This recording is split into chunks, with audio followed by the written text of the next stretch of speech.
성경은 여러분 우리에게 항상 기뻐하라고 명령하고 있습니다. 그렇죠? 여러분 오늘도 기쁨이 넘쳐나십니까? 여러분 오늘 하루가 어땠습니까? 기쁘셨습니까? 왜 기쁘셨습니까? 왜 기쁘지 않았습니까?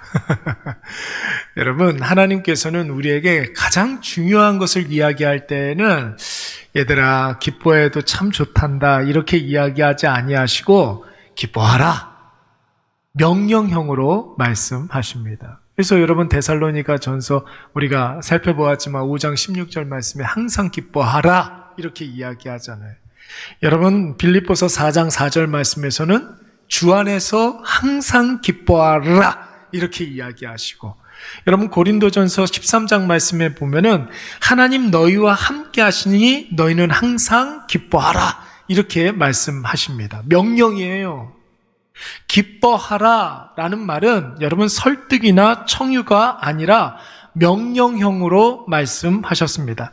여러분 그래서 성도가 기뻐하는 것은 선택의 문제가 아닙니다. 반드시 해야만 하는 필수사항이라는 것입니다. 성도는 그래서 여러분 언제나 기뻐하는 존재인 줄로 믿습니다. 그래서 마음속에 샘솟는 여러 가지 기쁨으로 말미암아 우리의 마음이 오늘도 해같이 빛나는 얼굴이 되어야 하는 것이죠. 물론 힘들고 어려운 일들이 있습니다. 여러분 어려움이 큽니까? 은혜가 큽니까? 은혜가 크죠.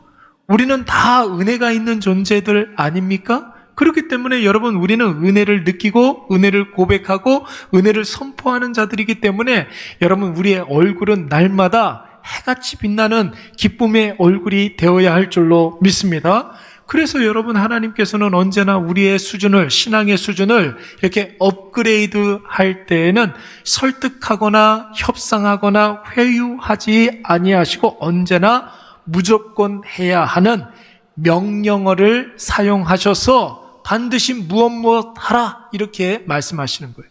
우리의 수준이, 신앙의 수준이 한 단계 업그레이드 되기 위해서는 여러분 하나님의 명령에 반드시 순종해야 한다라는 것이죠. 그래서 여러분 우리 주변에 신앙의 내공이 굉장히 깊으신 성도들을 이렇게 가만히 보면, 신앙의 깊은 경지에 이르신 분들을 가만히 이렇게 보면은 성경을 보실 때 혹은 하나님의 말씀을 들을 때에 하나님의 말씀을 항상 하나님의 명령으로 받으시는 것을 볼 수가 있습니다. 그래서 여러분 내가 들은 말씀, 내가 본 그 말씀을 어떻게 해서든지 지켜내려고 하고 말씀을 지키기 위해서 자기 자신을 끊임없이 부인하는 그런 모습을 볼 수가 있는 거예요. 신앙의 깊은 내공이 있는 성도들은 모든 하나님의 말씀을 여러분 명령으로 받는다는 것이죠. 반대로 아무리 교회 생활을 우리가 오래 많이 하고 그리고 간증거리가 많은 그런 성도라 할지라도 여러분 말씀에 대해서 취사 선택하는 모습이 있으면 여러분 그 신앙은 아직도 먼 것입니다. 내가 좋아하는 말씀은 내가 잘 받아들이고 내가 좀 지키기가 어렵고 나한테는 좀 버거운 그런 말씀에 대해서는 이렇게 덮어놓고 나하고는 상관없는 그런 말씀인 것처럼 여기면 여러분 그 사람의 신앙은 아직도 먼 것이에요. 한번 보세요. 여러분 주일 성수는 여러분 선택사항입니까? 아니면 꼭 해야 되는 것입니까? 꼭 해야 되는 것들이잖아요. 11조는 여러분 어떻습니까? 하나님께서 명령하신 것입니다. 전도와 선교는 여러분 어떻습니까? 해도 되고 안 해도 되는 것입니까? 아니죠. 전도는 나는 달란트가 별로 없으면 안 해도 되는 거예요? 그런 거 아니에요, 여러분. 우리가 반드시 감당해야 할 일이죠. 연약한 자를 우리가 돌보는 것은 여러분 어떻습니까? 나와 상관없는 자로 여기는 것이 아니라 그게 성도의 의무예요. 여러분 지체를 섬기는 것도 마찬가지죠. 여러분 이런 것들은 우리가 해도 되고 안 해도 되는 문제가 아니라 반드시 하라 명령하신 하나님의 필수 과목이라는 것입니다. 여러분, 기쁨의 문제가 바로 하나님의 준엄한 명령이기 때문에 우리는 어떻게 해서든지 기뻐하려고 노력해야 한다는 것이죠. 기뻐하려고 노력한다. 여러분, 이 말의 뜻이 뭐예요? 기쁘지 않은데 어떻게 기뻐하려고 노력합니까? 이렇게 반문할 수 있지 않겠습니까? 여러분, 잘 한번 보세요. 하나님께서는 우리에게 은혜 베푸시기를 너무나 즐거워하시는 분이세요. 지금도 하나님께서는 우리에게 은혜를 베풀어 주시는 줄로 믿습니다. 그렇죠? 여러분, 오늘도 우리에게 하나님의 은혜가 여러분 있습니까? 없습니까? 있어요. 그런데도 불구하고 우리가 기뻐하지 못하는 이유가 뭐예요? 왜 기뻐하지 못합니까? 우리의 눈에 문제만 보이기 때문에 그러는 거예요. 우리의 마음에 내 마음을 짓누르고 있는 세상의 복잡한 문제들만 생각나서 그러는 거예요. 기뻐하려고 노력하라 라는 말은 무슨 뜻이냐면 내 삶에 임재해 계시는 성령님의 놀라운 역사, 즉 하나님의 은혜의 요소를 찾으라는 것이에요. 여러분, 그 은혜의 요소를 우리가 관심을 갖고 찾으려고 하면 여러분, 성령께서 그 은혜를 생각나게 해 주실 줄로 믿습니다. 그리고 그 생각난 그 은혜에 우리가 집중하게 되면 여러분, 은혜가 생각나면 우리의 마음속에 어떤 마음이 들어요? 은혜에 대한 감사하는 마음이 드는 거예요.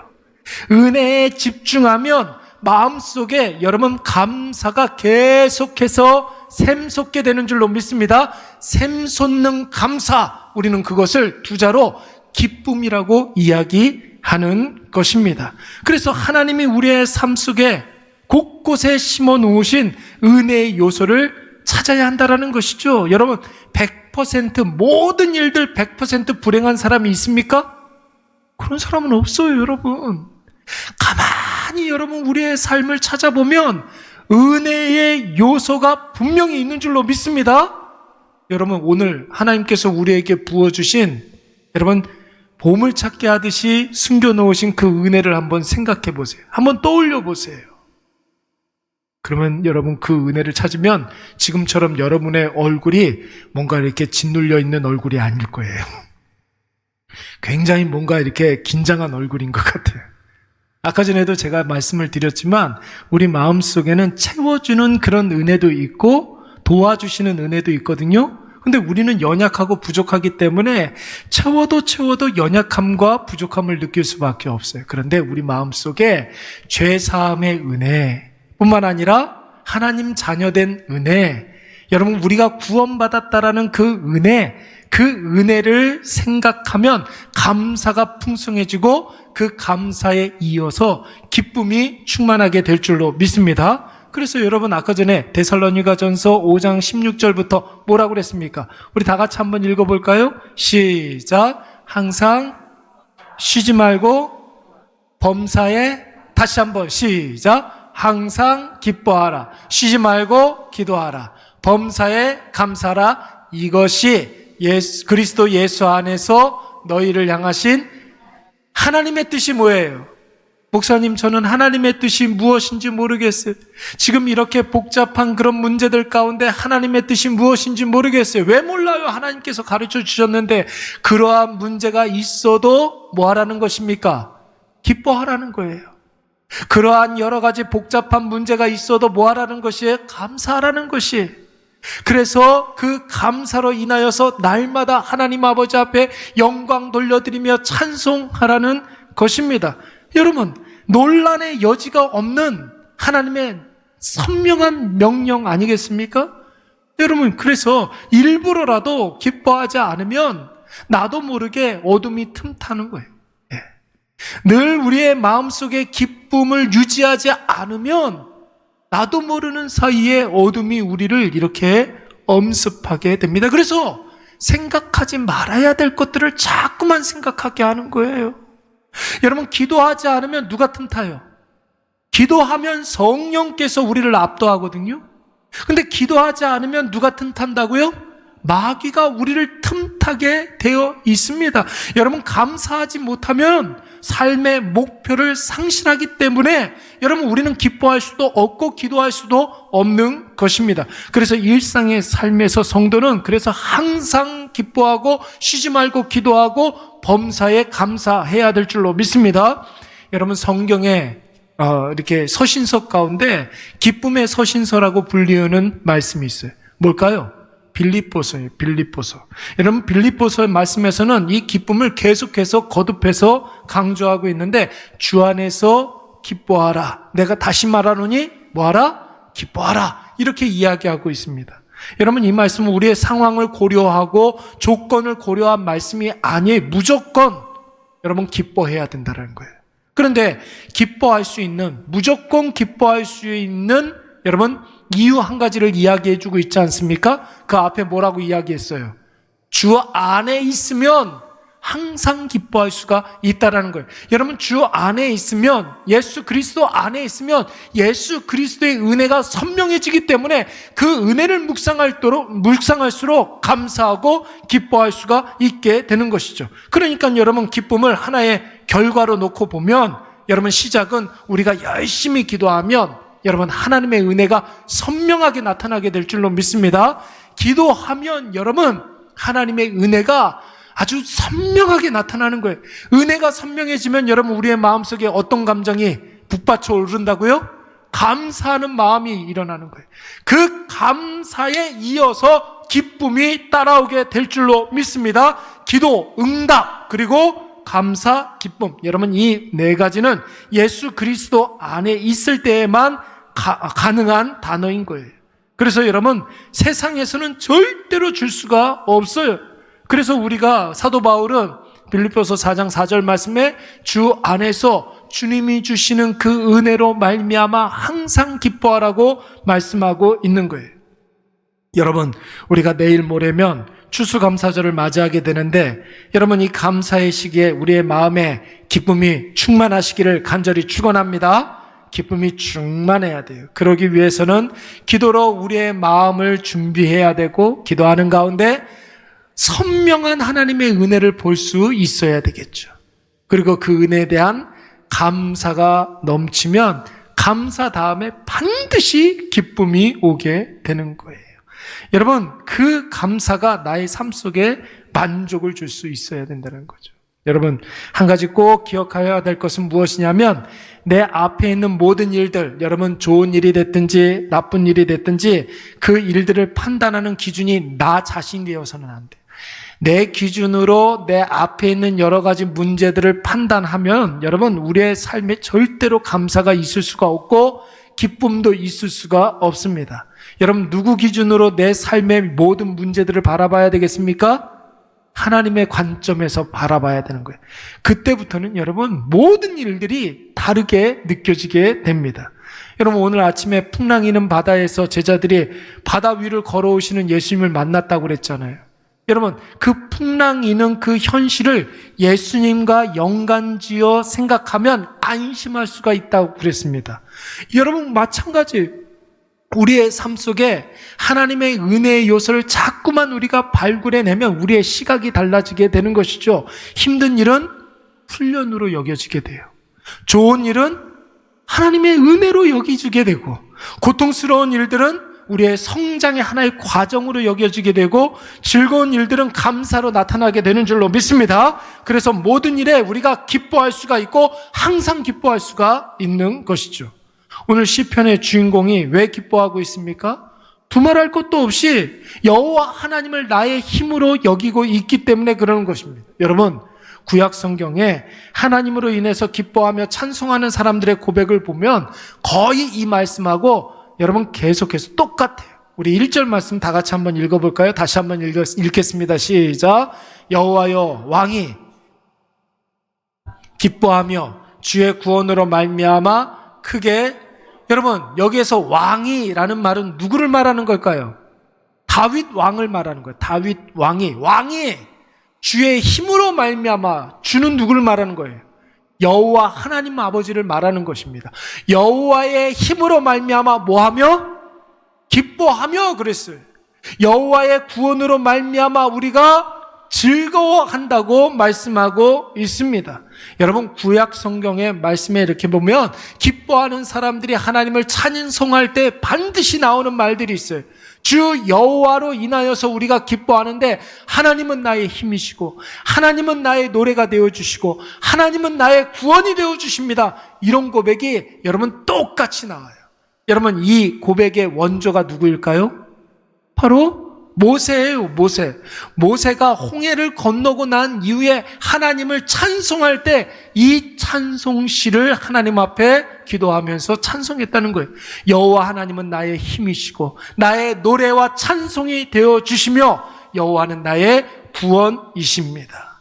여러분, 한번 보세요. 그 이후로부터 시편의 수많은 시편 기자들이 그리고 많은 선지자들이 이 모세의 이 찬송시를 그대로 인용해가지고 하나님을 찬송하고 있습니다. 힘의 원천이 누구에게서부터 나온다고요? 여호와 하나님의 힘에게 있다는 것이에요. 그래서 우리가 승리했다는 것 아니겠습니까? 승리하니까 여러분 그 기쁨을 하나님의 찬송으로 표현하고 있는 것이죠. 힘 주시고 승리 주시는 하나님은 여러분 우리의 장래의 시간에 우리에게 놀랍게 역사하셔서 우리를 구원해 주시는 줄로 믿습니다. 그러나 여러분, 힘의 원천을 세상에 둔 사람들은 여러분 어떻습니까? 세상은 늘 우리를 잡아먹는 곳이라고 그랬어요. 우리를 잡아먹어서 배불리는 곳이라고 그랬고 그의 영향력을 계속해서 확장해 간다고 했습니다. 그러니까 여러분, 세상을 의지하는 사람들은 처음에는 뭔가가 이렇게 잘 되는 것 같아 보이지만 결국에는 여러분 세상에게 배신을 당하고 남는 것이 없고 공허해지고 우울해지는 것입니다. 그래서 여러분, 처음에는 교만해지다가 세상을 의지하는 사람들은 처음에는 마음이 한없이 높아지고 교만해지다가 나중에는 마음에는 불안해, 그리고 입술에는 불평이, 하는 일에는 허무함으로 끝나버리고 마는 것입니다. 사랑하는 여러분, 꼭 기억하시기 바랍니다.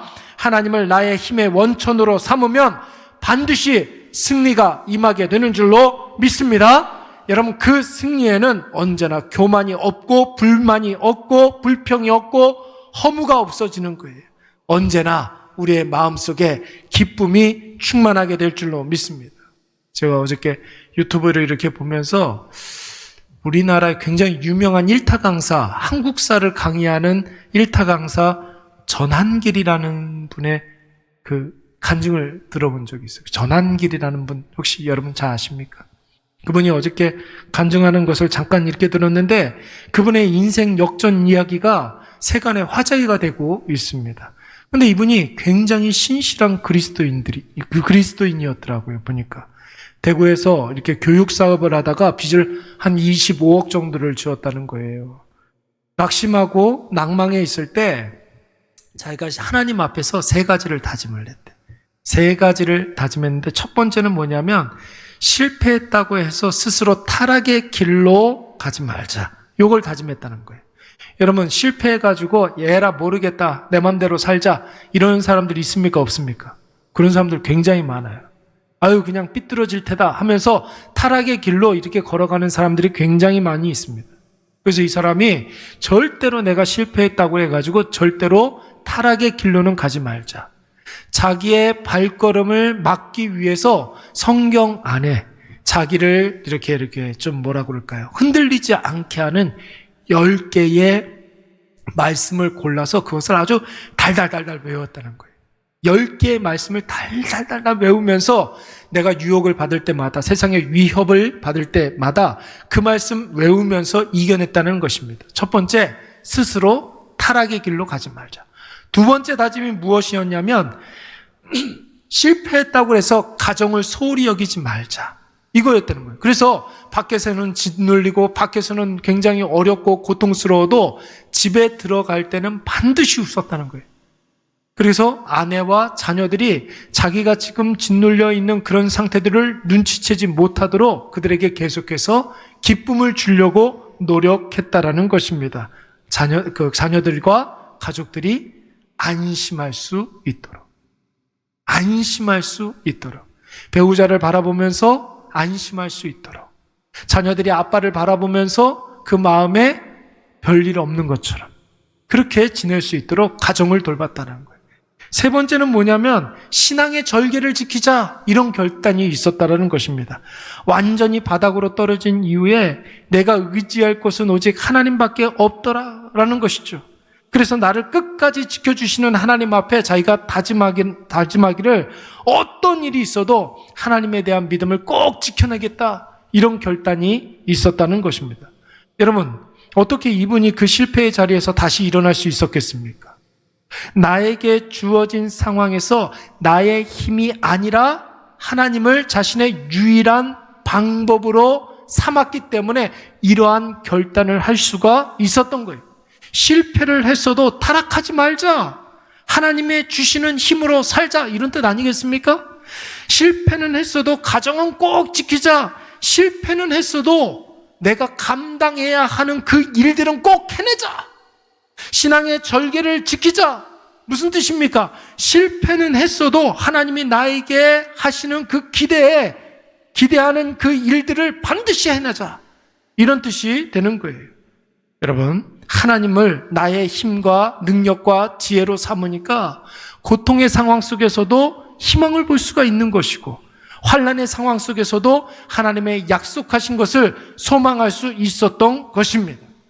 사랑하는 여러분, 이제 내일 모레면 우리가 추수감사절을 맞이하게 되는데, 제가 아무리 감사하자 골백 번 외쳐도 우리 마음에 감사의 감정이 저절로 생기는 것이 아니에요. 하나님으로부터 받은 은혜가 생각나야 여러분 그 은혜에 대한 감사가 떠오르게 되고, 그 감사로 인해서 우리가 기뻐할 수가 있는 것이죠.